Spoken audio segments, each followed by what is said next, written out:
Good afternoon, everybody. Welcome to Robots of Red Tape. As always, I'm your host, Nick Schutt. Happy to have Lucas Petty, aka the AI Daddy, here with me today. How you doing, sir? I'm doing great. Thank you for having me, Nick. Yeah, thanks for being here. I really appreciate it. So for folks that don't have the opportunity to know you, do you mind telling everybody a little bit about yourself, your background, kind of how you got and how you got here? Yeah, thank you, Nick. I'm the founder of AI Daddy, and what we do ultimately is we help either strategize and implement AI into marketing teams. And so all this started 5 years ago when I was working on my last company, and I realized that AI made it completely obsolete. And It was a company that we basically had a subscription service to operations, marketing best practices, all these templates, tools, and guides. Mm-hmm. And a friend gave me early access to ChatGPT before it came out in end of 2022, Mm-hmm. because he was working for OpenAI, and I just realized, holy guacamole, everything's about to change. And while I might have industry best practice templates, I can't compete with a tool that will create a process, a framework, a guide, a checklist exactly for tailored to me, Mm-hmm. tailored to needs. And so I jumped ship instantly, Mm-hmm. went all into AI, decided to create social media platforms and not just read about this or think about this, but take action and teach it and share what I was learning. And so I blew up. I think it took about 3 or 4 months before I got over 100,000 followers. I was literally at such a early stage, uh, and I got so much momentum because it was when all the hype was starting, but no one knew what the hell the hype was. Mm-hmm. And I got paid by every every AI tech startup that you can imagine. I got paid to test their tools in the early days, make videos sharing how they worked, what I thought about them, giving them reviews. And with time, I had investors reaching out asking how, where should we investing? You know the 3, 5 players in this specific AI space. What are your thoughts about them? Mm-hmm. And this whole time that I was just saying yes to every opportunity that came my way in regards to AI, because I was trying to learn and figure out where I was going to fit, I saw hundreds of AI startups get created every month, but also an equal amount disappear every month Mm-hmm. because big players in the space would, you know, a Fortune 500 company would release their AI feature, and now there's no point in going to this small, obscure startup, Mm-hmm. right? And so I knew I didn't want to fall into developing my own technology. I know the margins, selling a subscription, it's, the unicorn story that everyone kind of salivates and chases after. I just knew that wasn't me and Mm-hmm. that it wasn't right for me. And what I realized was this whole time I was educating people on how to use this new technology and how to integrate into their companies. I kind of just had a light bulb moment of, oh, people have been asking me to keep doing this, and I'm like, no one else is. At the time when I started, McKinsey, Boston, all the top, like Deloitte, all the big consulting firms, they didn't really have a AI strategy branch fully fleshed out. Mm-hmm. And so I felt good seeing how they were kind of creating their processes or frameworks for implementing AI. Mm-hmm. Same pace that like I was, but recognizing like they just hired a bunch of college graduates and said, figure this out. Mm-hmm. Uh, and because of this, I got to actually connect with a lot of those top consulting firms and be in some of those rooms talking about how to best incorporate AI in firms. And yeah, that's kind Awesome. of the origin story of everything, all the dominoes that fell into place for me to land at specializing in AI strategy and AI implementation. And the reason now we've kind of niched down specifically into marketing teams is because we found, and I think this is really critical for everyone to hear. We've done over 50 different industries, every single department, looking within these organizations and figuring out where the hell does AI give the most value. Hmm. And it ultimately comes down to your core functions like marketing, sales, customer success, your product operations. Hmm. Everything outside of that is a really nice to have, but it's hard to really measure the impact of AI in regards to ROI, revenue, cost savings, all this stuff. Uh, and when we kind of apply the 80-20 rule, the Pareto principle, marketing is where the greatest impact is having. Right now, the industry average Hmm. is 50% increase in revenue by adding AI to a department without hiring any new staff, That's incredible. Yeah. which is crazy. Hmm. Yeah, and I first, I love your story, man. Love that you saw early, you saw the vision, and you were like, I'm out. I can't. I see that we can't do this in the world. Everything's changing. That's fantastic.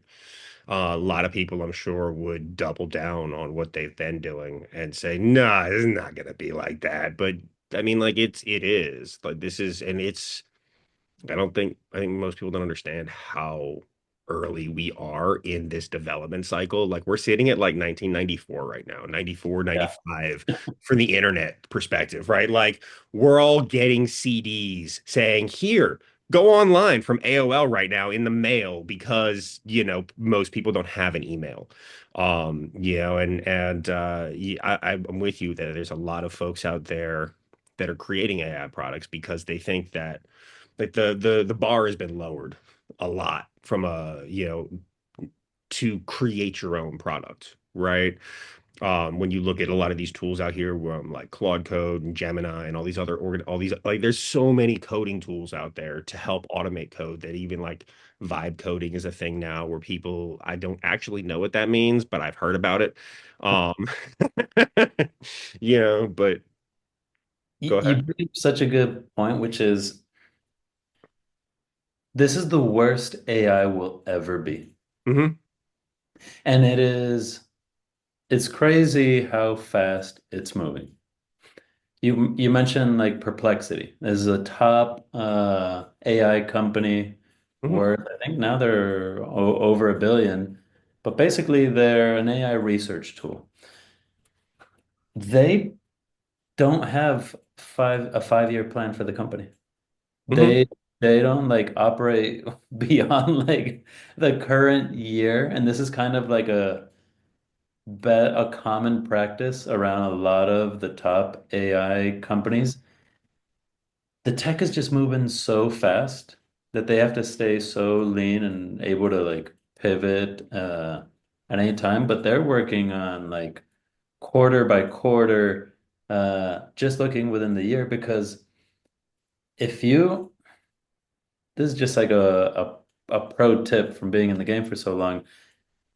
Whatever AI tools you're currently using, remember they're the worst today that they'll ever be. Hmm. And so if you use some AI tools last year or a couple of months back and you thought they weren't that useful or helpful, Hmm. go back to them. Yeah.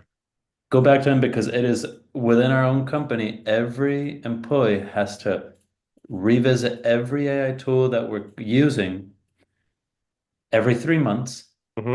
and look at it as if we were complete beginners, Hmm. as if someone just gave it to us for the first time, and we have to explore all the features all over again.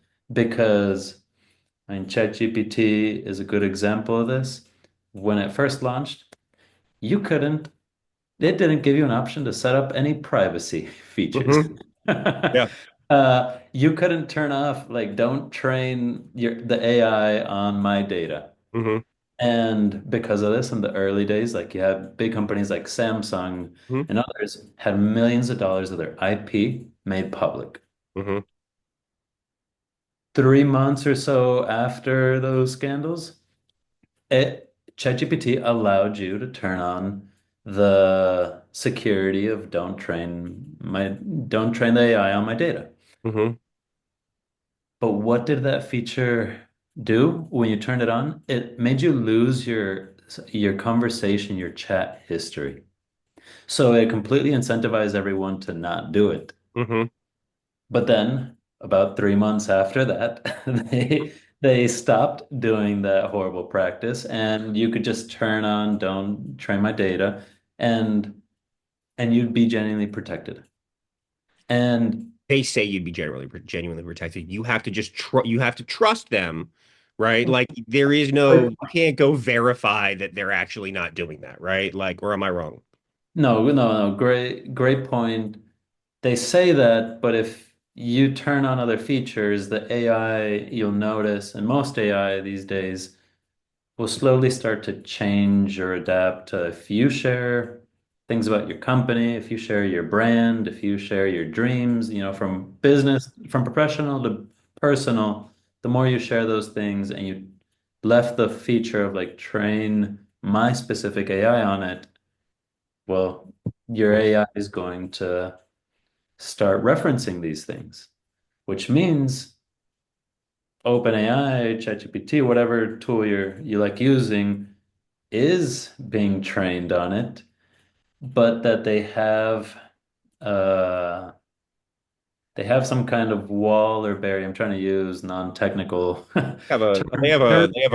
they have a rag specifically for you, right? Yeah, Essentially, yeah, that's yeah. yeah, they They're a wall that protects you from that data mhm, going outside of your account and whatever. But you and me talked about this before we started this podcast. mhm, And the number one use case, according to Harvard, for AI changed last year. It was like business and work related. This year, it's mhm, using AI for therapy as a personal companion. But there are no laws that protect you, like client privilege, client confidentiality privilege. There's no laws or any regulation that protects all these personal things that you share with your AI. If you get sued or the police or in a court of law, all that could be used against you. mhm. So even though the most common use case is therapy, getting help with our personal lives, I don't think it replaces a therapist because a therapist you're protected by law. Like they Right. can't use all these things against you. Hmm. There's Agreed. many cases like that where people aren't looking at the whole picture Hmm. of what using AI really means. Yeah. And also to your point about the therapy piece, so I own a therapy company. That's one of my companies. I'm in the mental health space. We do therapy and psychiatry in person and via telehealth. HIPAA does not apply at all to AI models, right? Number one, you're absolutely right. There are no protections there. And um, second, also, when I think about this case that was in Florida with character AI, where like I want to say last year or the year before, a young man was on character AI, 15-year old kid. He fell in over the course of 9 months, fell in love with his character, Yeah. right? Fell in love with him. And on like he as in his 15-year-old logic realized the only way that he could be with the person that he loved was to, kill himself, right? And when he went to the AI and told it that, essentially, it didn't say that, yeah, go ahead and do it, but it also didn't say not to, right? Um, and I know like that's a horrible example. Not like horrible, like heartbreaking example. However, when you think about the liability around that, you know. But like, what happens when somebody does something horrendous because the AI told them to do it? Because the AI, right, its goal, it's designed to can keep you engaged and not to go use another tool. Well, see, I think that's one of the key points of everyone's afraid that AI is going to replace them at their job Mhm. and the company, whatever it might be.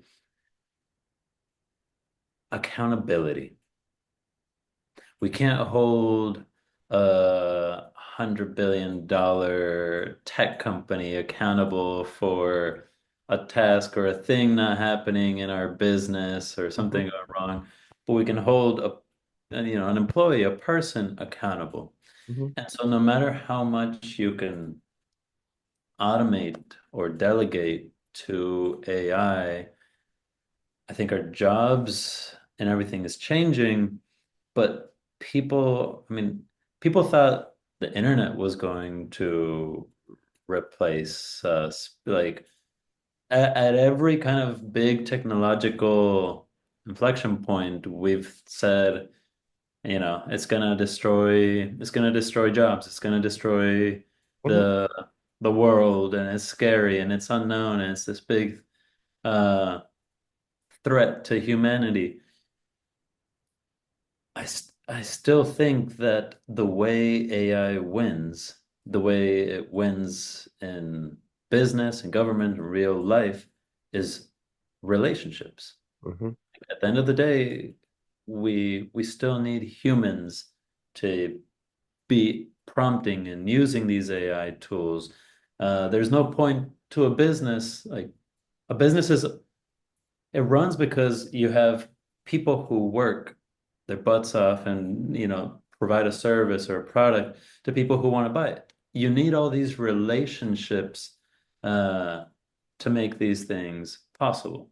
Mhm. Yes, AI can automate and plug into so many different pieces of that journey, but I just don't see people getting replaced uh, unless unless what they show and communicate is that they don't want to grow, Mhm.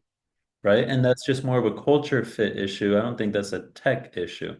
Mhm. Uh, because there are plenty of people who still do photography with film, Mhm. right? Yeah. But most of the money and most of the opportunity is in digital photography. Mhm. Uh, a lot of industries, a lot of like I've I've gone I've worked with $100 million companies. People are still doing things with pencil and paper. Not even like I'm not talking Excel sheets. Mhm. Because if you're a very tech savvy company, Excel might feel primitive. Yeah. I'm saying pencil and paper Wow. in multi-million-dollar enterprises. Mhm.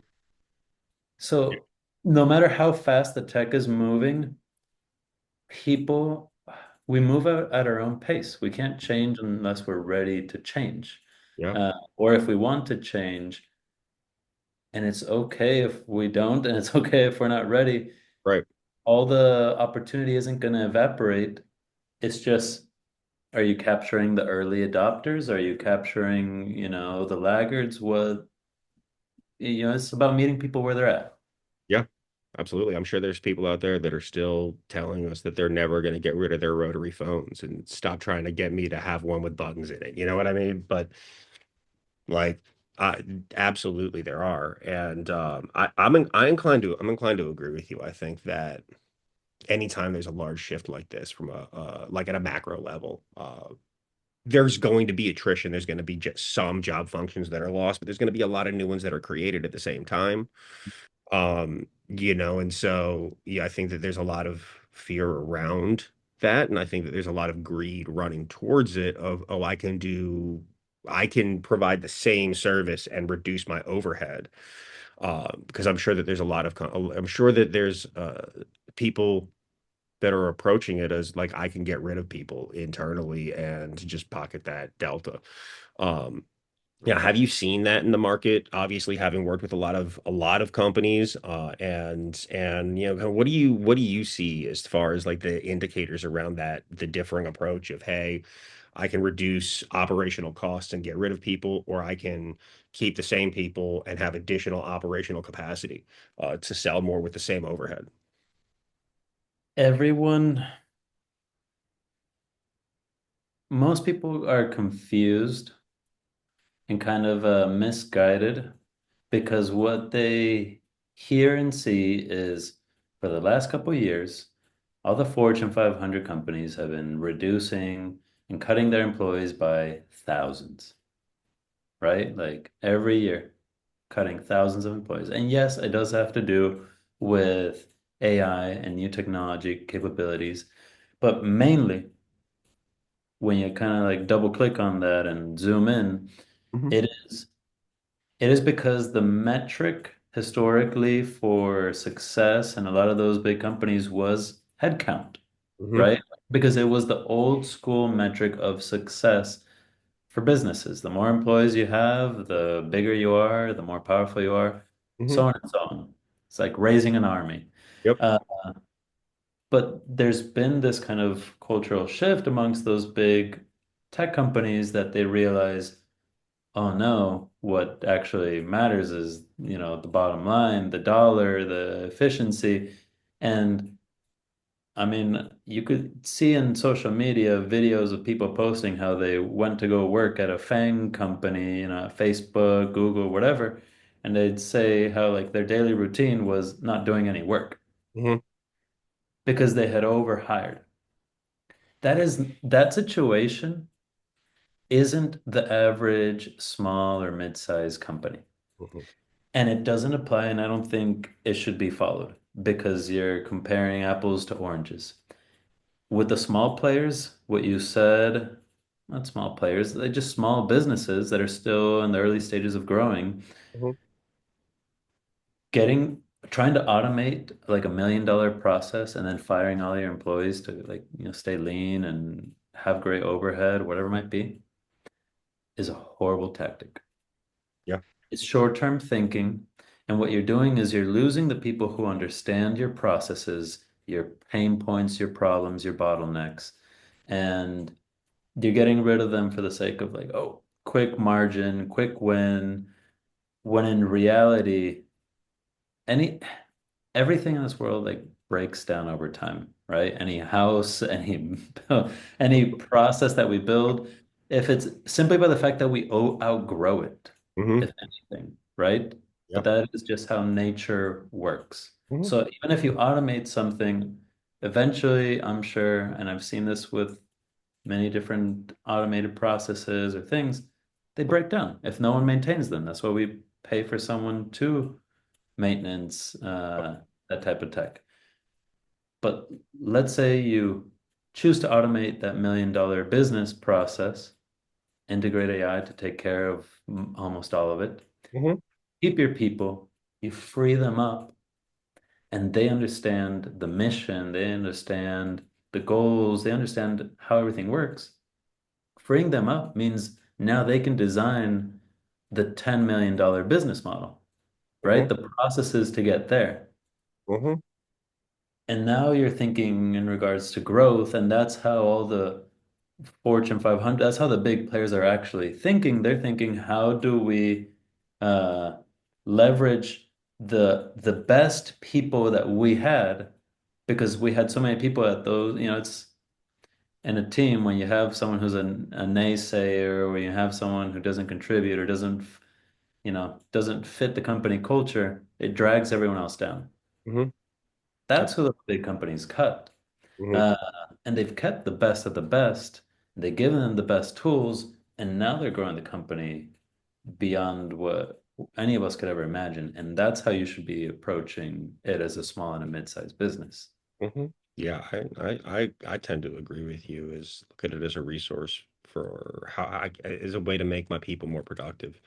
And what have you seen around, or what advice do you have for professionals, for folks that are working at these companies that are starting to adopt AI and bring it in? How would you help them, prepare to embrace AI and not be afraid that they're going to lose their job or understand that, yeah, maybe some of your day-to-day tasks will change, but you'll have to learn some new skills. But like, how do you counsel those folks and how do you approach them? I'm gonna give you I'm gonna give you like a very tactical because as much as I love strategy and high level thinking, I want people who are listening to like take action on this because tech is moving so fast, you can't really wait. 5 days is all you need. On the first day, today, tomorrow, you choose over the weekend, deconstruct your job, what you're currently doing on a weekly basis into tasks. And you're going to put them in three buckets. And this is what you're going to do on day two. So for day one, you just list out all the tasks that you do in your job. Day two, you're going to put them in three buckets. AI can fully do this tasks, which means you should immediately start delegating those tasks to AI. The second bucket is you can co-create or AI augments these tasks. Think of, in the first one, you're automating sending an email or updating a report or doing whatever thing.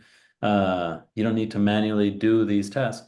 In the second one, it's more like prompting Chat GPT, a specific tool, and creating things together with AI. So delegate, augment, and then the third bucket is things that only humans can do. And Hmm. this is where you need to double down because this is where you don't get replaced. Uh, this is relationships. This is tends to be a lot of soft skills. It can be strategy, it can be creativity, but dividing those three things, all your tasks in a day into those three buckets in the second day, and then on the third day, just rebuild your role. Imagine what it would look like if, okay, that 10, 20, 30% of your tasks you're no longer doing because you automate them, and what the percent of things that you do that you do with AI, Hmm. just commit to it. Yeah. And so then on the fourth day, design what these new workflows look like, and then on the fifth day, just look at, okay, what are the struggles? What are the resistance points that you're having to adopting and making these changes? And then kind of just slowly iterate from Hmm. there. But more than anything, just list out your tasks that you do on a daily basis, split them into those three buckets of delegate, augment, or only humans can do. And I think that is such a good framework to just you're not gonna be replaced Yeah. if you do that because you're gonna be integrating AI, but also you're gonna be doubling down on things that like Hmm. make you human that an AI can never replace you at. Hmm. No, I love that. I love that process as well. Yeah, I remember about 2 or 3 years, maybe 3 years ago, I was sitting and like yeah, an entrepreneur running a couple of companies. I was sitting and thinking about my job and what I was doing. And uh,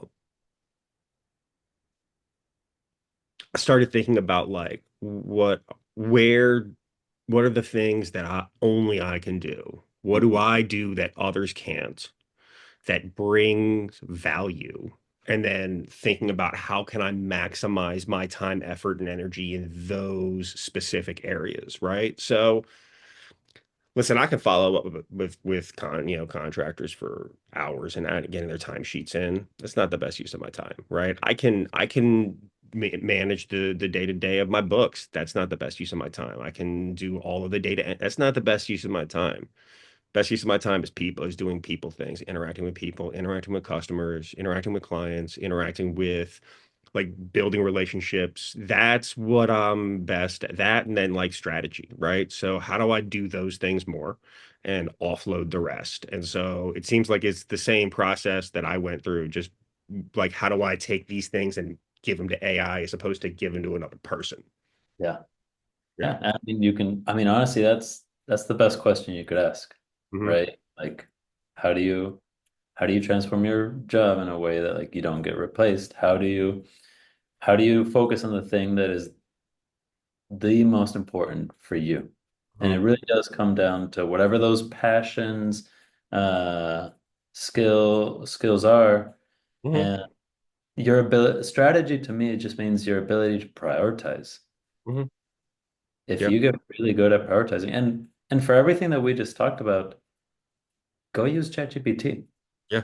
This is like another little pro tip, but in our company, we have the 1 minute rule. And the 1 minute rule just means before you do any task on your to-do list, anything that you got to work on, before you get started, spend 1 minute just prompting ChatGPT or Copilot, whatever AI tool you're using, and just present the thing you're about to work on. Hmm. And for a minute, have a discussion. And before you know it, in under 10 minutes, like half the time, in under 10 minutes, the thing gets done. Hmm. Yeah. Because so much of our day and our time is spent not doing the thing. It is, and not even preparing to do the thing. It is mentally preparing to do the thing, Hmm. uh, getting emotionally ready to take action and Yeah. saying, we need a plan, we need X, Y, Z, when what we need is action. And Hmm. I think AI unlocks this ability to kind of have this bias for action. Hmm. Absolutely. I also think it has it gives us access to in a different way, right? So at, I wouldn't say access to information, but it makes like all the information on the internet usable in a way Hmm. that it was not before, right? I everything that I ever ask Chat GPT for, right? Because, for like, one of the things that I like to use, Chat GPT, Gemini, Claude, whatever for is I like to if I'm ever buying something online, I like to ask it for a discount. If I can go find me some discount codes, right? Go see if you can find me a discount code to save some money on whatever it is I'm looking at purchasing today. Oh, I love that. Um, all of that information is easily and readily available via Google, right? Hmm. Well, it's available via Google. It's not easy, and you've got to dig through links and look, and then you spend so much time that is generally not worth the amount of time that you spend finding it. But like I just had to get into a hotel recently, and I was able to find a discount code for like a couple points off of buying of getting a hotel room, right? Been able to find saving. I used to save on rental cars, on like professional development classes, things that are like you just you probably couldn't find this if you tried, but the AI is able to do it. Yeah. Uh, it also is able to cut through the noise because I feel like, and I know with your background and having been in marketing for a long time, and in the marketing space, that like Google, like people know how to. I'm not going to say hack, but they know how to make sure that their content comes to the top of a search engine result via engine optimization and other things in a way that they didn't before, um, or that wasn't as prevalent 20 years ago. So it's a lot easier now to cut through a lot of that misinformation. It's what I've seen. Um, No, I love that. I fully agree. That's definitely a thing that we keep seeing. mhm, And I think it's important when you're using AI for research that you're turning on the right AI model, like using Perplexity that does an incredible job at listing out all the sources or all the references, or if you're using Google Gemini or ChatGPT, you've turned on the like deep research model so that links to the sources are validated, uh, rather than just the normal chat where it might be making things up. yeah. Absolutely. And then I would also agree. I agree with you. I'd also say that it's incumbent on you, whoever, when you're doing the research, not only to do that, but to go look at the links and Yeah. see, hmm, what's this source? Where'd this come from? Why is it saying this?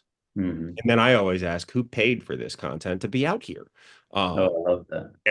yeah, as I just assume that everybody's paying. Like I assume that it's all a scam until I'm proven otherwise. Until it's proven otherwise.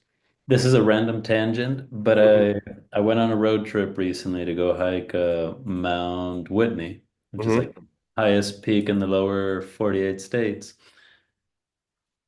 The friends in the car on this road trip talking about how they were all type A, type A personality versus B personality. And it was such a big part of their identity. Mhm. And then and then I just had this like hunch, like, where the hell did this like language come from? Mhm. It came from these two scientists, these two researchers who uh, they weren't even psychologists.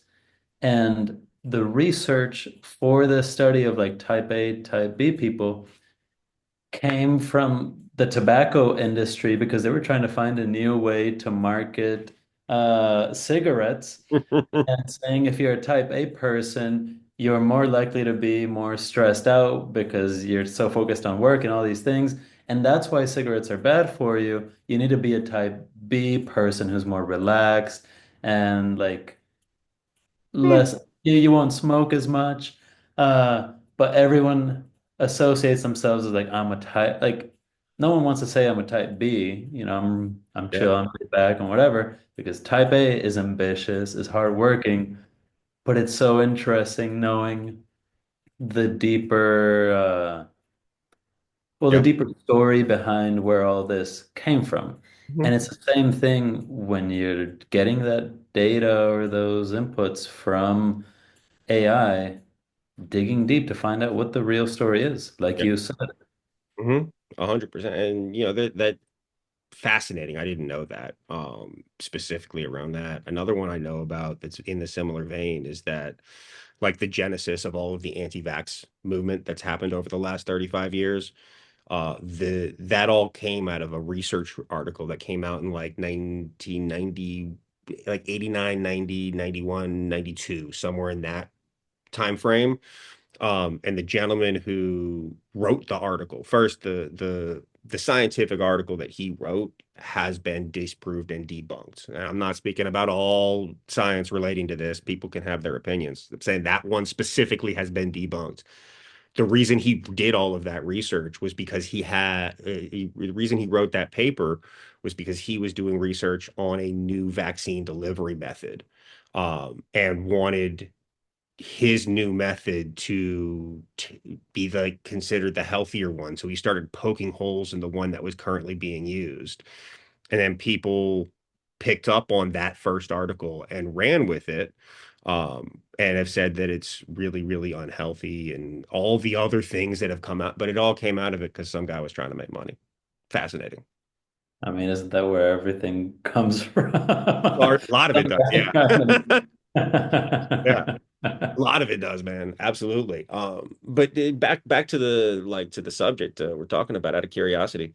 As you're talking, because I know you're helping all kinds of companies implement AI, and you've done it across all different parts of the organization.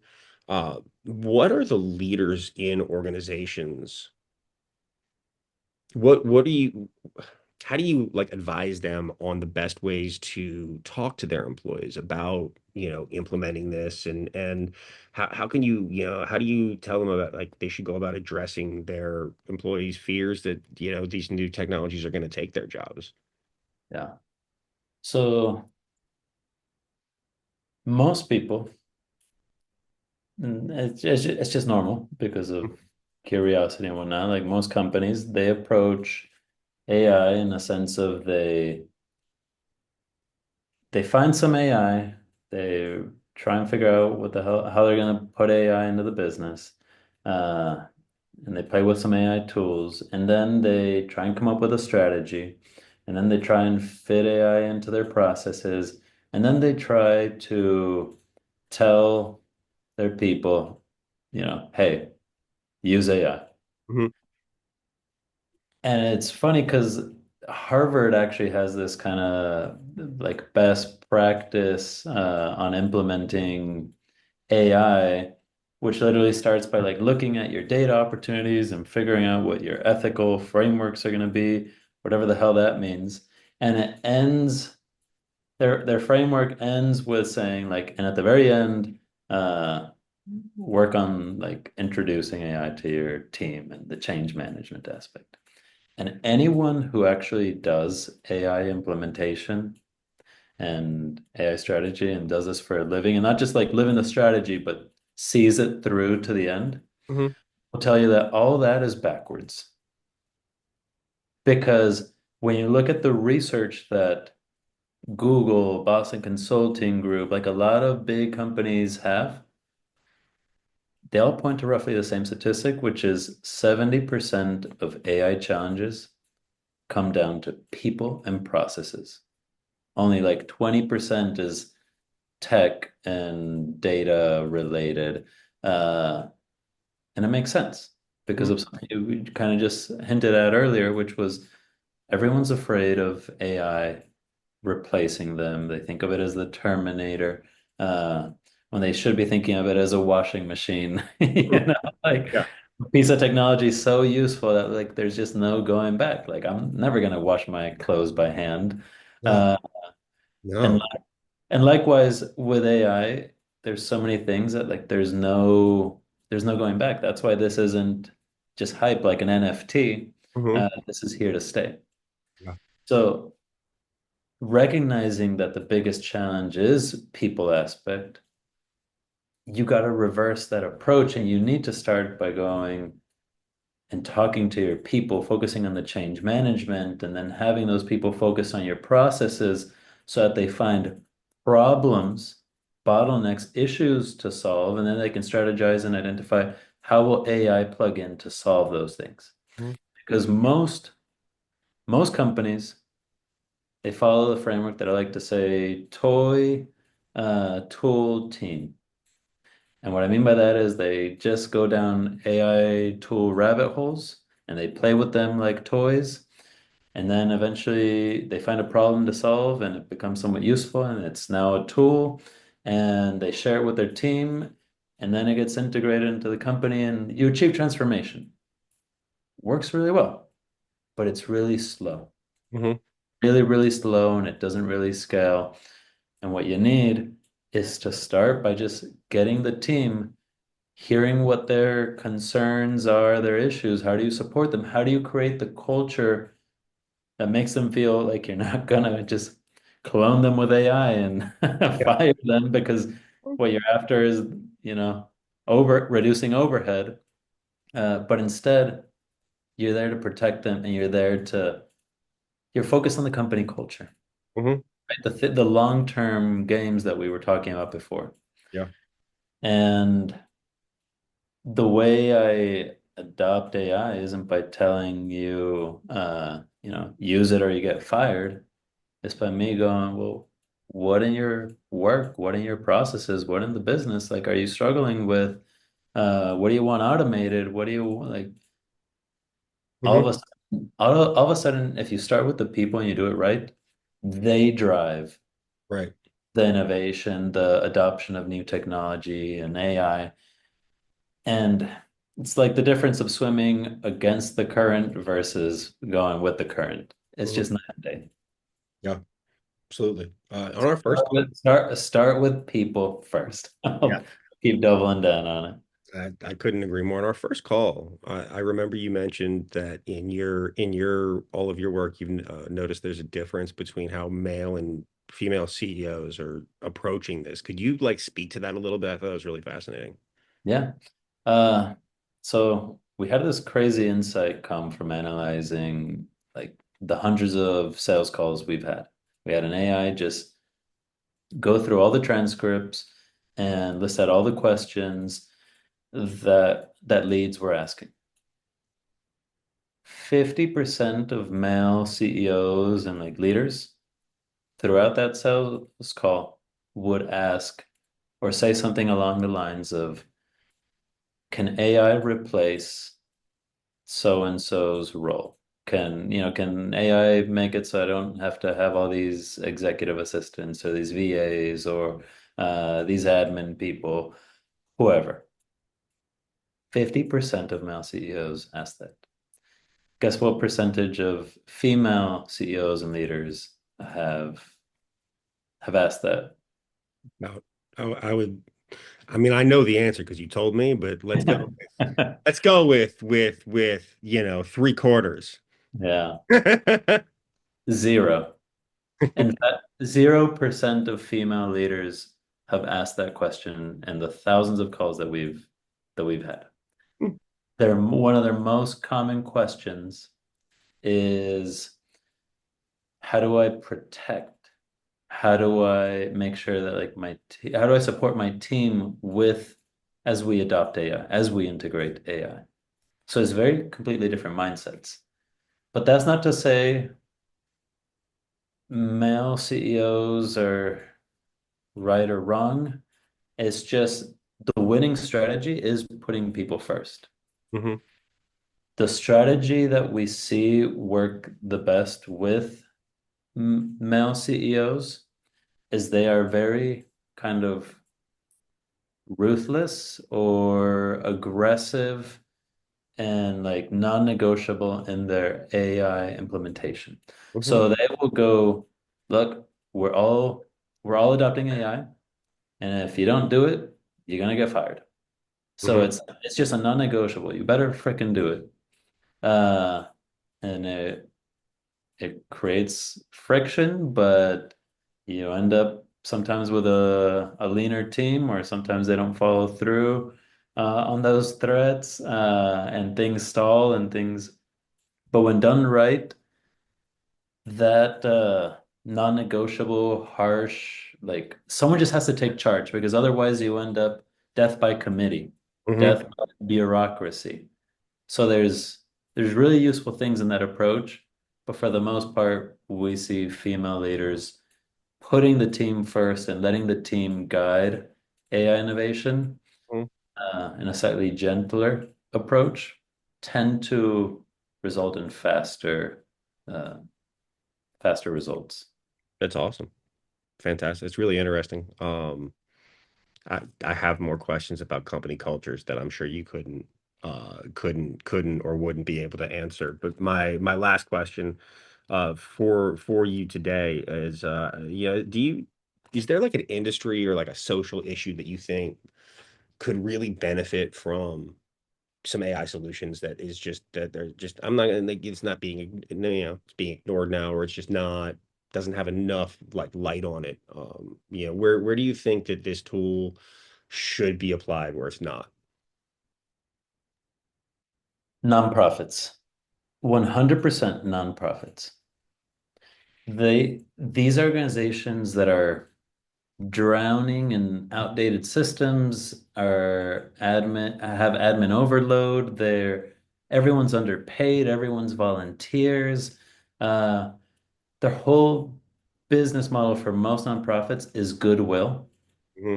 And it's so damn like selling to donors and saying, hey, like, be a good person, a little bit of money is so difficult. Hmm. And so they are so budget constrained and conscious of like every dollar. They are actually the ones lagging the most behind in like AI adoption. Uh, and we add on top of that everything that's going on with our current government political climate. Every nonprofit is getting their grants, their Hmm. funding slashed. And for most of them, that was anywhere from like a third of the money that Hmm. was supporting them to like half of it or even more. Yep.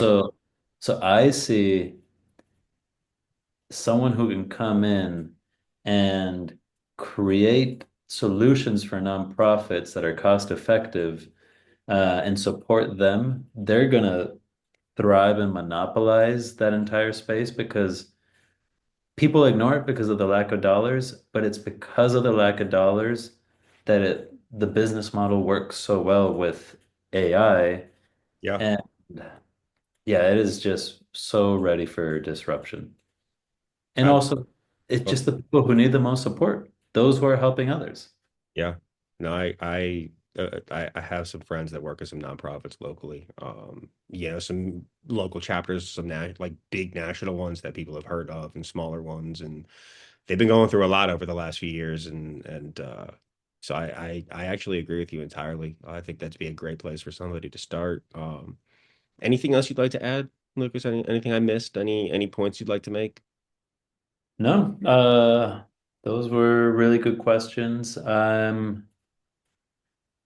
I guess I want to give one more kind of tactical piece of advice for the audience, uh, that they can think through identifying and incorporating AI either in the business or, well, we gave that tactic for the employees. Let's give a quick tactic for the business leaders. So if I could divide AI uh, opportunities in a business into two buckets, you can either put AI into your processes for your employees to use, or you can put AI into your products for your customers to use. Let me go ahead and tell you, unless you have incredible IP and like really good data, or like you're sitting on some juicy information or best practices that like no one else has, Mhm. you should avoid just creating a chat GPT chatbot on your website or for your product and like making it the thing, because if I want to use AI, I'm gonna go to ChatGPT. I'm gonna go to the big players. Mhm. And more likely than not, your company doesn't have the technical expertise or knowledge to make an actual good AI product. Mhm.